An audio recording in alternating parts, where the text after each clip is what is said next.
নমস্কার। ঠাকুর শ্রী শ্রী রামকৃষ্ণ পরমহংসদেব ও মা শারদার চরণে আমার সশ্রদ্ধ প্রণাম জানিয়ে ভিডিওটা শুরু করছি। আমাদের সমাজে এবং সংসারে প্রত্যেকটা মানুষই চায় যে সকলে যেন তাকে গুরুত্ব দেয়, তাকে ইম্পর্টেন্স দেয়। এতে কিন্তু খারাপ কিছু নেই, কারণ প্রত্যেকটা মানুষই চায় যে তার ভ্যালু বাড়ুক। তার স্বভাবের চারিত্রিক বৈশিষ্ট্যের মধ্যে দিয়ে সে যদি নিজের ভ্যালুটাকে বাড়িয়ে তুলতে পারে, তাতে তো খারাপের কিছু নেই। আর এই ইম্পর্টেন্স পাওয়ার ব্যাপারটা কখনো বন্ধু মহলে হতে পারে, কখনো আত্মীয় স্বজনের মধ্যে হতে পারে, বা যে কোনো সম্পর্কের মধ্যে হতে পারে। কিন্তু সবাই কিন্তু নিজেকে ইম্পর্টেন্স করে তুলতে পারে না, তার জন্য কিছু ক্ষমতার প্রয়োজন। আমরা কিছু ভুল করি। প্রথমত যে ভুলটা আমরা বেশিরভাগ মানুষই করি, সেটা হচ্ছে বেশিরভাগ মানুষই নিজের কথা বলতে খুব পছন্দ করি। আমরা শুনতে পছন্দ করি না, কিন্তু এটা একেবারে ভুল প্রসেস। আপনাকে গুড লিসেনার হতে হবে। এ জগতে যারা বিখ্যাত তারা কিন্তু সকলে গুড লিসেনার। ধরুন আপনার মনে খুব দুঃখ হয়েছে, আপনি সেই কথাটা আপনার কোনো বন্ধুর সঙ্গে শেয়ার করবেন ভাবলেন, এবং সেই জন্য আপনি বন্ধুর কাছে গেলেন এবং আপনার কথা আপনি বলতে শুরু করলেন। কিন্তু বাস্তব কথা কি বলুন তো, এ জগতে আপনার দুঃখ শোনার মতো ধৈর্য কারণ নেই, সে আপনার যত আপনজনই হোক। ফলে কি হলো, সে আপনার অর্ধেক কথা শুনলো এবং মাঝখানে আপনাকে থামিয়ে দিয়ে বলতে শুরু করলো, আরে এটা তো আমার সঙ্গেও হয়, আমার সঙ্গে সেম ঘটনা ঘটেছে, বলে সে নিজের দুঃখের কাহিনী আপনাকে শোনাতে থাকলো। এর ফলে কি হলো, আপনি আপনার মনের কথাটা তাকে শেয়ার করতে পারলেন না। আপনি যে মনের মধ্যে গুমরাচ্ছেন সেটা আপনার ক্লিয়ার হলো না। এর ফলে কি হলো, আপনার সেই মানুষটিকে আর পছন্দ হলো না। আপনি দ্বিতীয় দিন আর তার সঙ্গে কথা বলতেই যাবেন না, তার সঙ্গে সম্পর্কটা আপনার কিন্তু আর ভালো থাকলো না।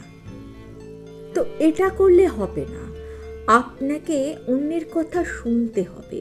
আপনি নিজেকে বেশি এক্সপোজ করবেন না, নিজের কথা কারুর সামনে বেশি বলবেন না, যতক্ষণ না সে আপনাকে কিছু জিজ্ঞাসা করছে। যদি কিছু সে জিজ্ঞাসা করে, সংক্ষিপ্তভাবে তার উত্তর দিন।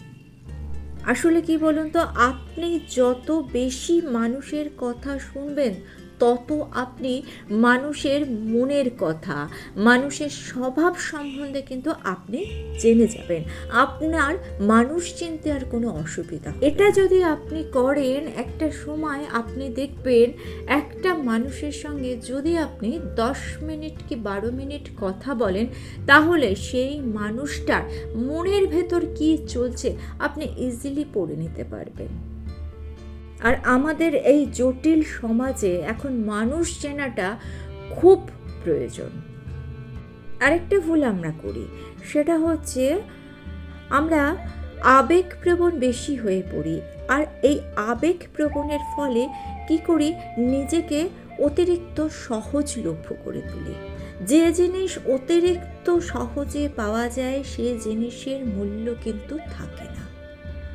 এখন যুগটা কি বলুন তো, আপনি যদি কারুকে একবারের বেশি ফোন করেন এবং সে ফোনটা রিসিভ না করে, আপনি উদ্বিগ্ন হয়ে তাকে যদি সেকেন্ড টাইম ফোন করেন, তাহলে সে বিরক্ত হবে এবং এটাও ভাবতে সে পারে যে নিশ্চয়ই কোনো অভিসন্ধি আছে, না হলে আমাকে বারে বারে ফোন করছে কেন। বারে বারে ফোন করে লোকের খোঁজ নেওয়ার চেষ্টা করবেন না। আবার আপনি যদি একেবারে আত্মীয় স্বজন বন্ধু বান্ধবের সঙ্গে কথা বলা বা ফোন করা বন্ধ করে দেন, অর্থাৎ যোগাযোগ বন্ধ করে দেন, সেক্ষেত্রে কিন্তু আবার মেসেজ যাবে যে আপনি কারোর সঙ্গে সম্পর্ক রাখেন না। তাহলে আপনাকে কি করতে হবে, আপনাকে ব্যালেন্স করে চলতে হবে। আরেকটা যে কথাটা মনে রাখবেন, সেটা হচ্ছে নিজেকে এক্সপোজ করবেন না। আপনার মনের ভেতর কি চলছে, আপনার মনের মধ্যে যদি কোনো দুশ্চিন্তা থাকে, যদি কোনো ভয় থাকে, সেটাও আপনি লোকের সামনে বলতে যাবেন না। কারণ ওইটাই কিন্তু আপনার দুর্বলতা। মানুষ কি করবে? আপনার দুর্বলতার সুযোগ নিয়ে আপনাকে আঁচড়াবে। নরম মাটিতেই কিন্তু জানবেন বিড়াল আঁচড়ায়। তাই নিজের দুর্বলতাটা কারোর কাছে প্রকাশ করবেন না। আপনার মনের মধ্যে যাই হোক না কেন, আপনি যখন বাড়ির চৌকাঠটা পেরোবেন, মানে মানুষের সঙ্গে যখন আপনি মিশবেন, তখন আপনার মুখে সবসময় হাসি রাখুন। আপনার মুখের হাসিটাই আপনার পজিটিভ পার্সোনালিটিকে ক্যারি করতে সাহায্য করবে। চার দেয়ালের মধ্যে কি হয়েছে সেটা ভুলে যান। বাইরে যখন বেরোবেন তখন মুখের মধ্যে স্মাইল আনুন। আপনি যদি সব সময় গোমড়া মুখে ঘুরে বেড়ান, তাহলে আপনাকে সবাই অ্যাভয়েড করবে। আপনাকে মানুষের সঙ্গে মিশতে হবে, কিন্তু একটা টেকনিক অ্যাপ্লাই করে মিশতে হবে, নিজের গুরুত্ব বাড়াতে হবে। তাহলে স্মাইল স্প্রেড করতে হবে। শুধু তাই নয়, আপনার কনফিডেন্স লেভেল বাড়াতে হবে। আপনাকে এইভাবে ভাবতে হবে যে আমি পারবো, আমাকে পারতে হবে।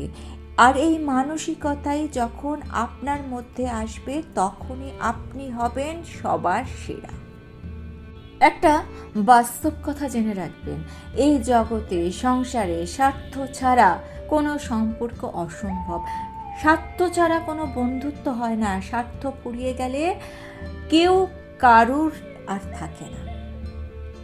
সেই জন্যই ঠাকুর বলেছেন, সবই মায়া, ধোকার কাঠি। আর এই ধোকার কাঠিকে আমাদের মজার কাঠি করে তুলতে হবে। কিভাবে সম্ভব?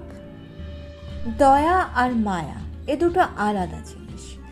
মায়া মানে মমতা, যেমন বাবা মা ভাই বোন প্রভৃতির ওপর ভালোবাসা। আর দয়া হলো সবার ওপর ভালোবাসা, সর্বভূতে ভালোবাসা, সবাইকে সমান চোখে দেখা। মায়াতে আমাদের অজ্ঞান করে দেয়, আমাদের মনকে বদ্ধ করে দেয়, কিন্তু দয়াতে চিত্ত শুদ্ধি হয় এবং ক্রমে বন্ধন মুক্তি হয়ে যায়। আপনার আশেপাশের সবাইকে বশে রাখার প্রথম সূত্র হলো আপনাকে পরিপূর্ণ হতে হবে। আপনি যদি আপনার অন্তর থেকে পরিপূর্ণ থাকেন, সমৃদ্ধ থাকেন, তাহলে সবাই আপনার বশে থাকবে, আপনার দিকে আকর্ষিত হবে। কিন্তু নিজেকে পূর্ণ রাখবেন কিভাবে? প্রখ্যাত মহারাজ স্বামী শুভানন্দজি বলছেন, এই সংসার সুখ দুঃখ জড়িত পরীক্ষাস্থল। অশান্তি কখনো মনে স্থান দিতে নেই। অশান্তিকে মনে স্থান দেবে না, কারণ তিনি তো তোমার হৃদয়ে রয়েছেন। তোমার বুক খালি থাকবে কেন? খুব বিশ্বাসের সাথে তাকে স্মরণ করবে। উদাহরণস্বরূপ তিনি বলছেন, রাম এখন বনবাসে রয়েছেন, রাম আবার অযোধ্যায় আসবেন। অর্থাৎ ঠাকুর এখন সূক্ষ্ম দেহে রয়েছেন, কিন্তু তিনি তো আছেন, তিনি আবার আসবেন। তাই কখনো নিজেকে একা মনে করবেন না। মুখের হাসিটি নিয়ে সবার সঙ্গে মিশুন, সবার সঙ্গে কথা বলুন, কিন্তু জানবেন আপনার বন্ধু বলুন, প্রিয়জন বলুন, একমাত্র ঈশ্বর আপনার দুঃখের কথা শোনার জন্য তিনি বসে আছেন এবং তিনি আপনাকে উত্তরও দেবেন। আপনার সমস্যার সমাধানের পথও তিনি দেবেন। শুধু আপনার কানটাকে তৈরি করতে হবে। তার জন্য আপনাকে ঈশ্বরের সঙ্গে আপনার মনের একটা যোগ তৈরি করতে হবে। দ্বিতীয় সূত্র, আপনাকে পরিস্থিতি ও প্রয়োজন বুঝে কাজ করতে হবে। ঠাকুর বলেছেন, যেখানে যেমন সেখানে তেমন, যাকে যেমন তাকে তেমন, যখন যেমন তখন তেমন। এই জগৎ সংসারে প্রতিটি মানুষ আলাদা আলাদা, প্রত্যেকের ইচ্ছে অনিচ্ছে আলাদা আলাদা। আর এই সমাজে তো সকলকে নিয়ে আমাদের বাস করতে হবে। সবাইকে নিয়ে বাস করতে হলে আপনাকে মানুষ চিনতে হবে, মানুষ বুঝে কাজ করতে হবে, মানুষ বুঝে কথা বলতে হবে। আর যখনই এই কাজ আপনি পারবেন, তখনই আপনি ভেতর থেকে একটা শান্তি পাবেন। ভেতর থেকে আপনি হবেন ধীর, স্থির ও শান্ত। তৃতীয় যে সূত্রটা, সেটা হচ্ছে প্রতিটি আনন্দকে অনুসন্ধান করে আপনার খুঁজে নিতে হবে। আনন্দ কিন্তু বড় বড় হোটেলে নেই, আনন্দ কিন্তু আপনার বাড়ির মধ্যে, আপনার উঠোনটার মধ্যে কিংবা আপনার ব্যালকনির মধ্যেও আপনি পেতে পারেন, তবে আপনাকে সেটা খুঁজে নিতে হবে। সুতরাং আপনার জীবনের আনন্দকে আপনি খুঁজে নিন, যেটা আপনার ভালো লাগে আপনি সেটা করুন। সেটা বই পড়া হতে পারে, সেটা গান শোনা হতে পারে, সেটা ঘুরে বেড়ানো হতে পারে, সেটা বাগান করা হতে পারে, যেটা ইচ্ছা। আর আপনি যখন আনন্দে থাকবেন তখন আপনার আশেপাশের যে মানুষগুলো আছে না, তখন দেখবেন তারাও আপনার সঙ্গে কথা বলতে আগ্রহী, কারণ আপনার মতো তারাও আনন্দে থাকতে চায়।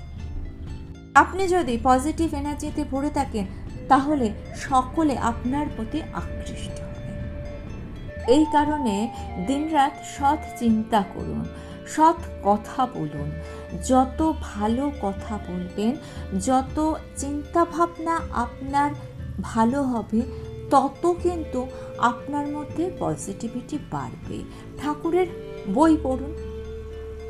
আসলে ভগবান সবার মধ্যে আছে, আপনার মধ্যেও আছে, আমার মধ্যেও আছে।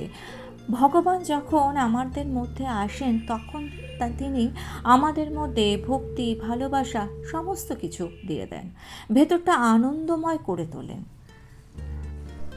ভগবান যেমন আমাদের মধ্যে আছে তেমনি শয়তানও আমাদের মধ্যে আছে। সুতরাং আপনাকে চিনে নিতে হবে যে আপনি কাকে বাঁচবেন। সুতরাং হৃদয় মন্দিরকে আনন্দের জ্যোতিতে উজ্জ্বল করে রাখুন। নিজে ভালো থাকবেন, অন্যরাও কিন্তু আপনাকে গুরুত্ব দেবে। চতুর্থ সূত্র, মনের নাশ করতে হবে। ঠাকুর শ্রী রামকৃষ্ণদেব মাকে বলেছিলেন, ব্রহ্মজ্ঞান কি সহজে হয় গা? মনের নাশ হলে তা হয় না। ঠাকুরের সন্ন্যাস গুরু তোতাপুরী ঠাকুরকে বলতেন, মন বিলাতে নাই। ঠাকুরের এই কথাটি খুব প্রিয় একটি কথা। সত্যিই মন বিলানোর বস্তু নয়। অন্য কারোর ঘরে তাকে না পাঠিয়ে নিজের অন্তঃপুরে অনুসন্ধানকে নিযুক্ত করুন, তাহলে আপনি যা চাইবেন তাই পাবেন। অর্থাৎ আপনার বুদ্ধিকে অ্যাপ্লাই করুন। অন্যের বাড়িতে কি হচ্ছে না হচ্ছে সেগুলো না দেখে আগে নিজের বাড়িতে কি হচ্ছে তা সেটাই দেখুন। আপনার সন্তানরা, আপনার ছেলেমেয়েরা, আপনার আশেপাশের মানুষেরা কোথায় যাচ্ছে তাদের গতিবিধি একটু নজরে রাখুন। গোয়েন্দাগিরি করতে বলছি না, কিন্তু ছেলে মেয়েকে ঠিক পথে চালনা করতে হলে বাবা মাকে কিন্তু একটু গোয়েন্দাও হতে হয়। যুগের সঙ্গে একটু তাল মিলিয়ে চলুন না, আপনার ধ্যান ধারণাগুলো একটু রেখে দিন না, একটু চেঞ্জ করুন না। জীবনে চেঞ্জ করতে তো কোনো অসুবিধা নেই, ভালো যা তা কিছু গ্রহণ করতে এত অসুবিধা কিসের? এটা করে দেখুন, দেখবেন আপনি সকলের কাছে খুব অ্যাকসেপ্টেড হচ্ছেন। পঞ্চম যে গোপন সূত্র সকলেই জানে কিন্তু আমরা সকলে মানি না, আপনাকে অহংকার মুক্ত মানুষে পরিণত হতে হবে। আপনি সব জানেন আর বাকি কেউ কিছু জানে না, এই ভাবনা মনের মধ্যে আনবেন না। একটা মানুষের পক্ষে সমস্ত কিছু জানা সম্ভব নয়। তাই যতদিন বেঁচে আছেন ততদিন শিখে যান। আর এই শেখার ইচ্ছে যদি আপনার থাকে তাহলে সায়েন্টিফিকভাবে আপনার ব্রেন কিন্তু অ্যাক্টিভ থাকবে। ধরুন আপনার বয়স হয়ে গিয়েছে কিন্তু আপনি সবার মনের মতো করে খুব সুন্দর কথা বলেন, নিজেকে খুব সুন্দর সাজিয়ে গুছিয়ে রেখেছেন। যার সঙ্গে যেরকমভাবে কথা বলতে হয় ঠিক তার সঙ্গে সেরকমভাবে কথা বলুন। তাহলে বয়সটা কি কোনো ফ্যাক্টর হলো? কোনো ফ্যাক্টর হলো না। আর মেন যে কথাটা সেটা হচ্ছে, সংসারে থাকুন কিন্তু মন রাখুন ঈশ্বরের উপরে। এই কথাগুলো যদি মেনে চলেন তাহলে দেখবেন যে কোনো বয়সের মানুষ আপনার প্রতি আকৃষ্ট হচ্ছে। আর ভিডিওটা যদি আপনার ভালো লেগে থাকে একটা লাইক দিয়ে দেবেন, চ্যানেলটিকে সাবস্ক্রাইব করে নিয়ে পাশে থাকা বেল আইকনটা প্রেস করে দিয়ে অল অপশানটা ক্লিক করে দেবেন, তাহলে যখনই নতুন কোনো ভিডিও আপলোড করব তার নোটিফিকেশন আপনাদের কাছে চলে যাবে। ঠাকুর ও মায়ের চরণে প্রণাম জানিয়ে আজকে এই পর্যন্তই। Thanks for watching.